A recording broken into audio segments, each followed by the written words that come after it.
What's up, y'all? This is your girl Sakina, and I'm back with another review. This is my review for Put a Ring on It. This is season 3, episode 4. Excuse the voice, y'all. I woke up today and my voice is just extremely raspy. I choked on some water yesterday, and it's been affecting me. So yeah, it kind of affected my voice this morning. So excuse me. I know y'all been wondering where I am, and as you can see on the community tab, I went to Cleveland to see my bae, Lucky Day, and I got the opportunity to meet him. Blase blah, he put a ring on it as well. Look. Anyway, I'm back and I'm playing catch up as I typically am doing in these last couple weeks, but whatever, we here with it, and let's go ahead and get into this review because baby, this episode was definitely giving us something, a whole lot of drama.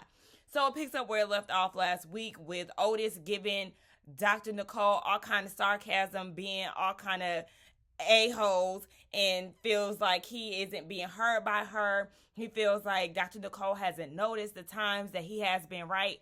Sir, she hasn't acknowledged any times that you're right. You know why? Because you're wrong all the time. So I'm going to need you to understand that. He then decided to take Milan on a second date, and then we got into Charlene's date. She said that it was easy breezy, and she really loved his career paths. She found out that he took some courses for to be an astronaut, and Otis is being the ultimate hater and is trying to mock that, saying, yeah, when I was a kid I used to want to be an astronaut too. Like, it was a little funny, but it's like every time she goes on a date you always have something negative to say about the guy. Like, I mean, I get it, I guess, but he's being a hater nonetheless.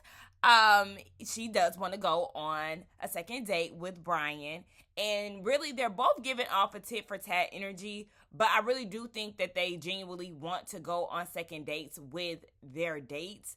More so, Charlene wants to really go on a second date because she is intrigued by Brian, and I feel like Otis is kind of trying to, mess with Charlene's brain a little bit, but, whatever.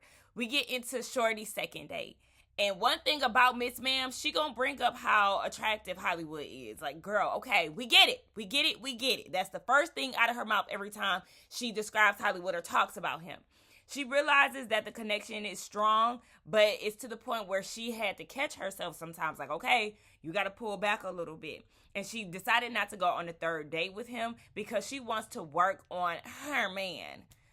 Girl, have at it. She said that Hollywood is the type of guy that she prayed for. She is saying this in her confessional. And she said a third date will mean a deeper connection. And she doesn't want to give up too soon on Kenneth.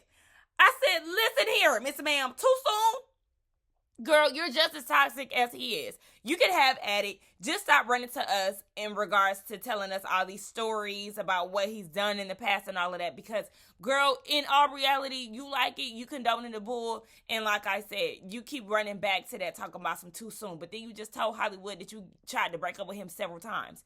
Girl, too soon has passed. Anyway, moving on to Kenneth's date. He seems to think that every woman will fall in love with him in a controlled environment. Lies you tell. Especially after this show, any woman that you come in contact with, if you and Shorty ever part ways, just know if she's seen this show, sis is running the other way. Well, hell, I hope so, because listen, you still have those pick-me women out there and those women who believe that they can change a man.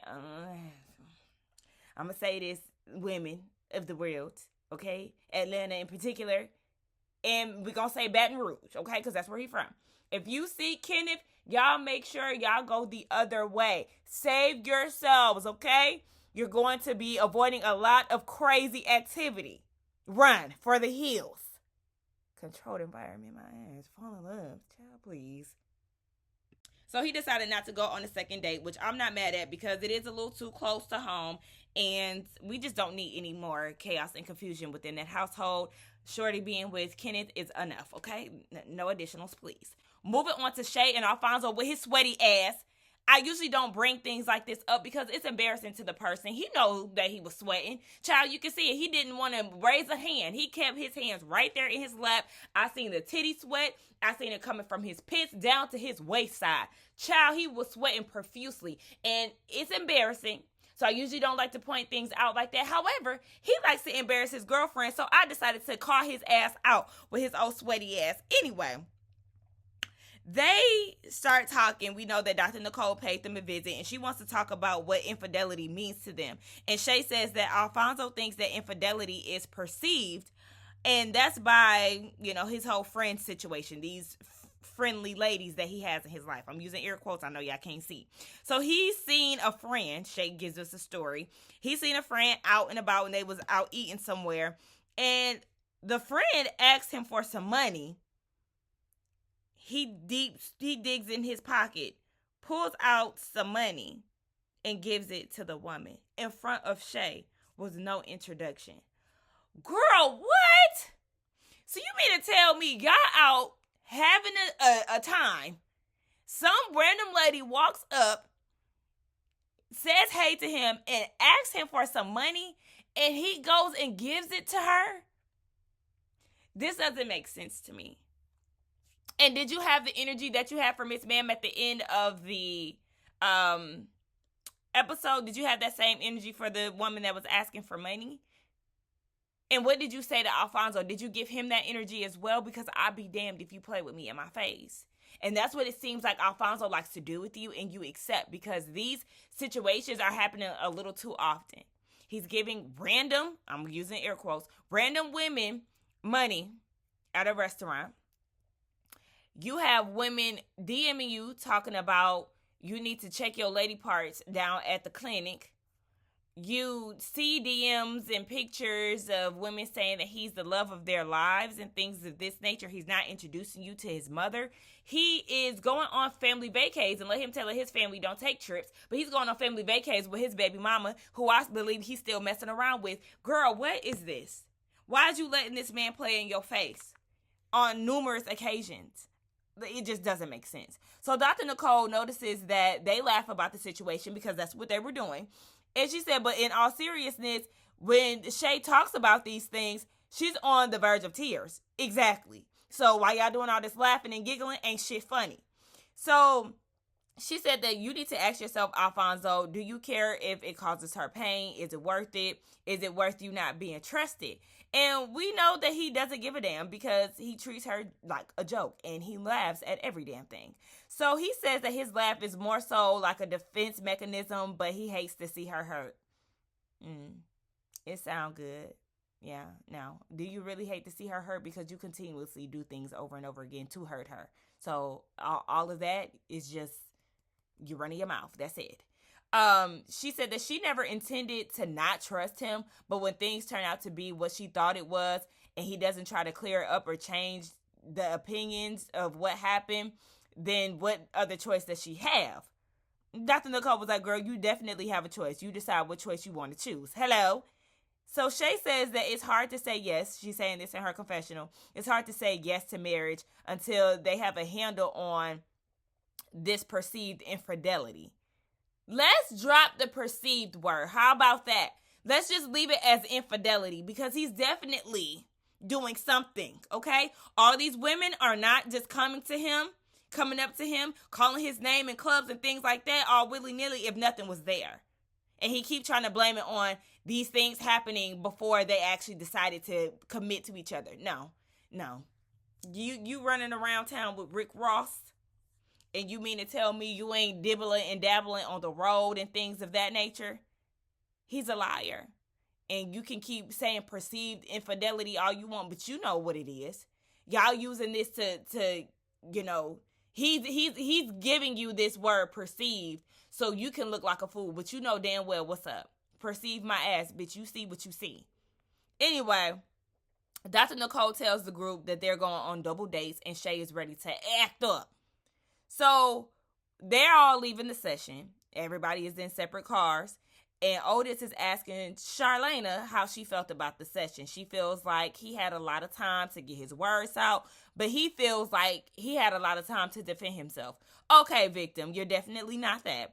And she says that he needs to tell the truth on how he says that she needs to tell the truth on how the story really goes. And she was like, no, you need to learn how to take accountability, because he definitely does. He is too focused on her being wrong instead of him understanding where he went wrong and how he can be better in the situation. Because Dr. Nicole was definitely like, we gonna get on her, but you need to acknowledge your wrongdoings as well. We gotta pluck this root, boo. But he don't want to hear none of that.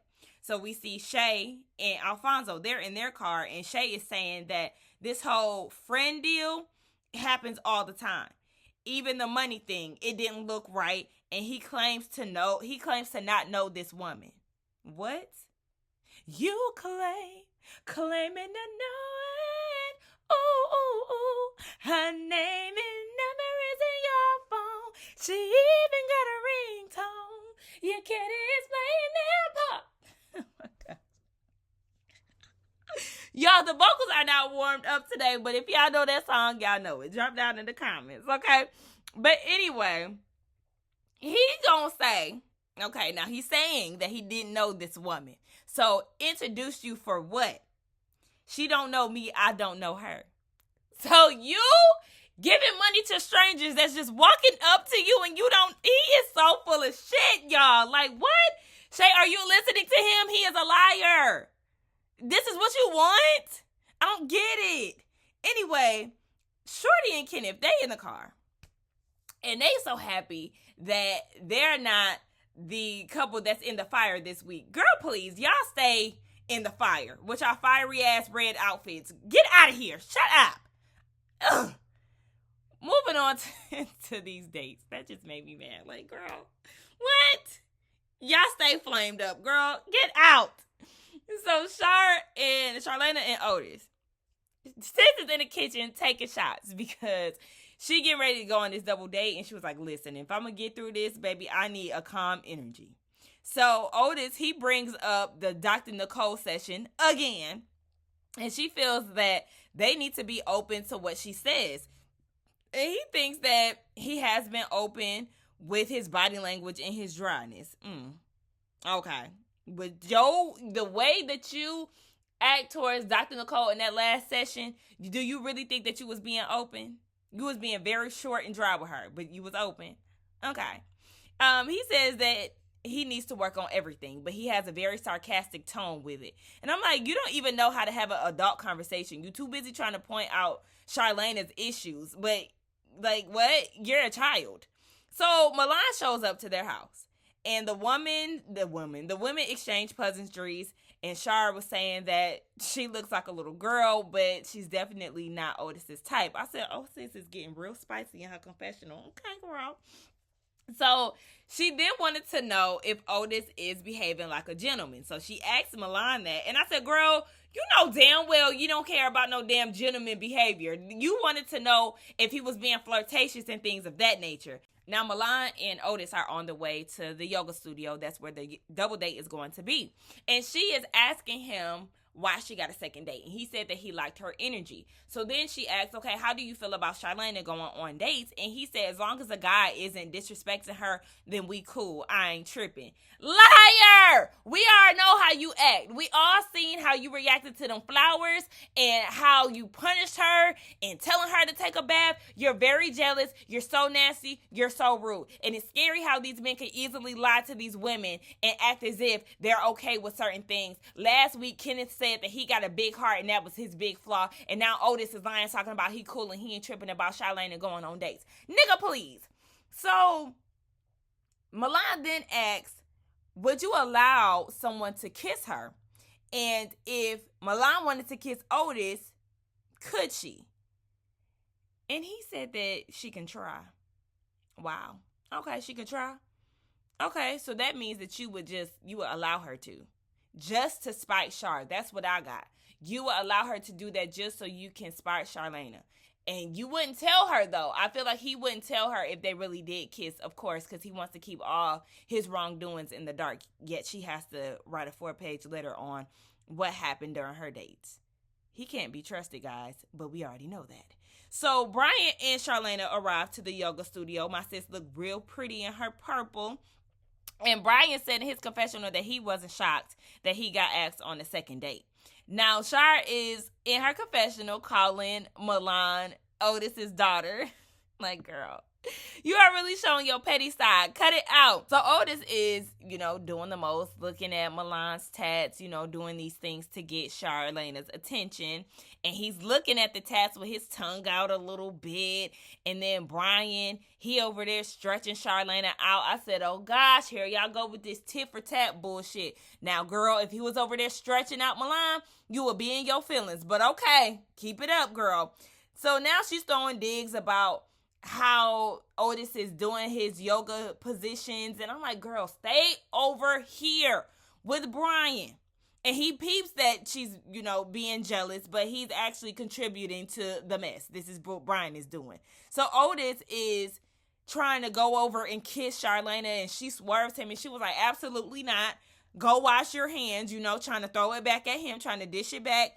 And I'm just like, ugh. At this point, I was very annoyed with Charlene and her jealousy, because since you supposed to play it cool, you supposed to just mind your business over there. That's what y'all was supposed to be doing, but you was too worried about what was going on over there, and I didn't like that. Focus on Brian. I know that this is definitely a challenge. I get that, but you're letting this get the best of you, and it frustrates me to no end watching these women behave in this manner, because I've been in situations where my ex's ex was in the room. And guess what? A bitch didn't break a sweat. And that's because I'm too prideful.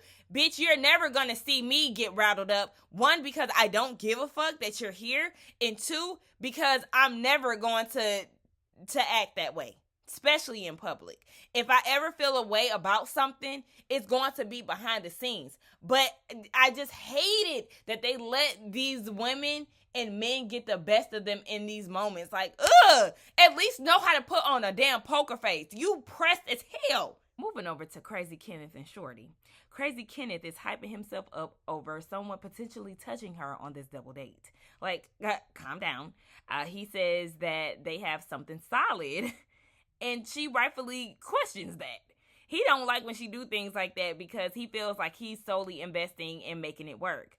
Yeah, you invested, all right, with your crazy ass. So she's feeling like he's going through the motions on these dates. And it's pretty much how Hollywood was doing on season 1. Remember, he really didn't want to go on dates with other women because he only seen it for Ashley. So he was going on these dates, but he really wasn't trying to give anybody a second date or any type of attention.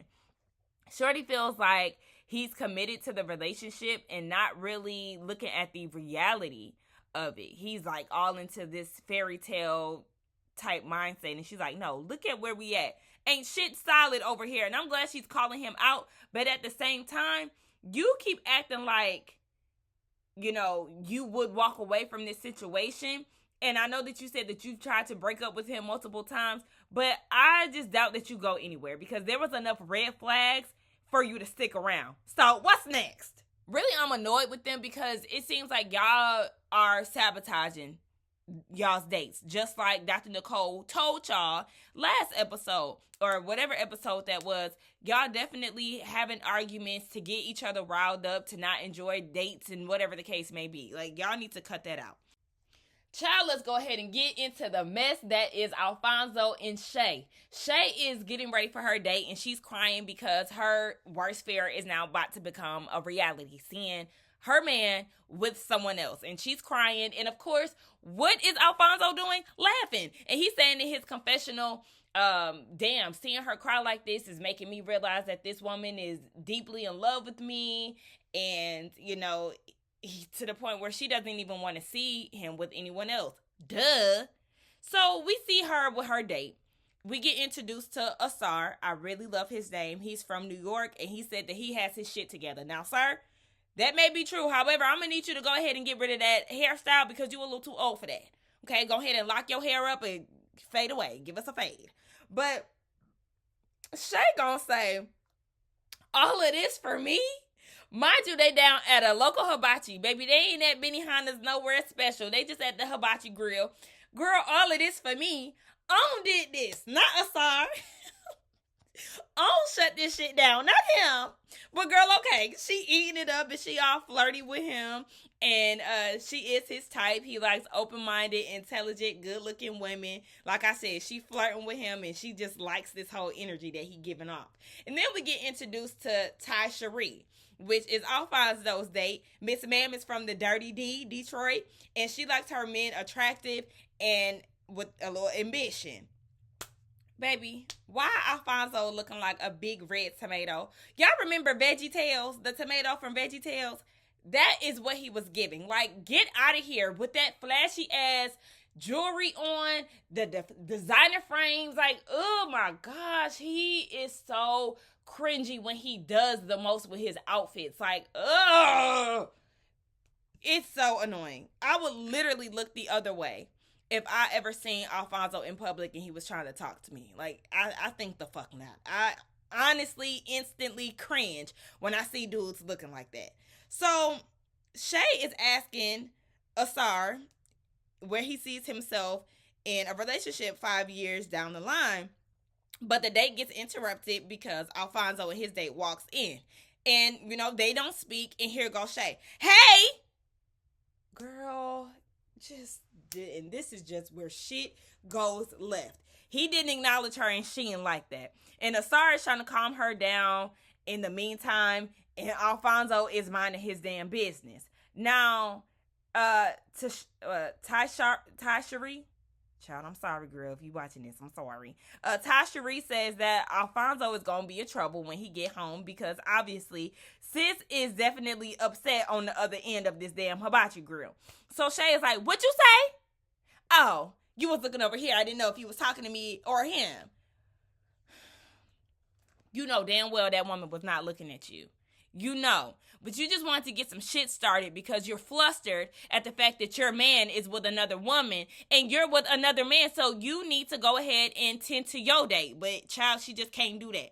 So Ty Cherie is trying to speak, but Shay tells Alfonso to mute your person. Oh gosh.